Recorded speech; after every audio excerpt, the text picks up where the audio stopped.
Assalamu alaikum. Dear brothers and sisters, here is a new video for you. Petra-Thesis provides no answer. No, it is not a theory.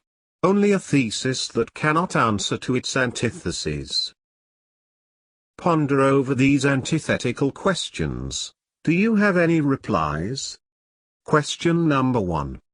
Qibla is standing there in Mecca. It's the reality. Has anybody ever proved it as a false one? Never. Nobody. Then how can anybody look for any other real Qibla in any other place avoiding the standing one? On what ground Dan Gibson is in doubt about the authenticity of the standing one?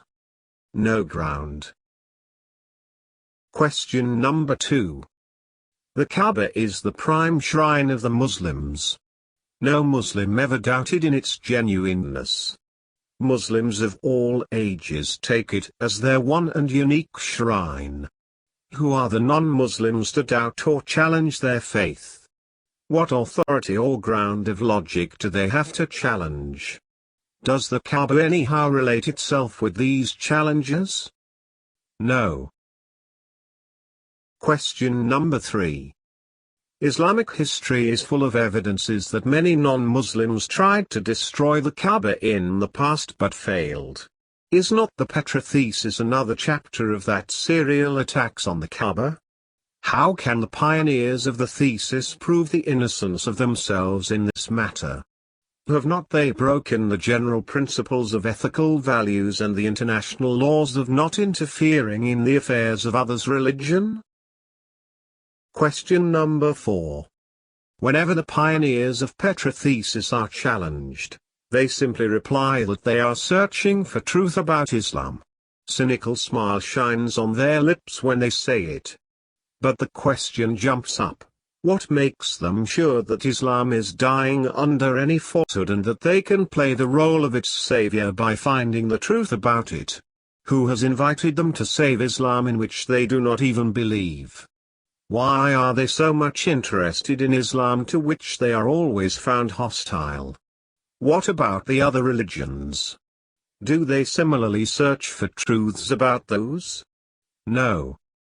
Then why are they so much interested in Islam?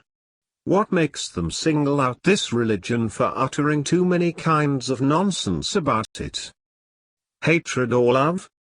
If it is for love, why don't they embrace it, and why are they uttering such false things about it?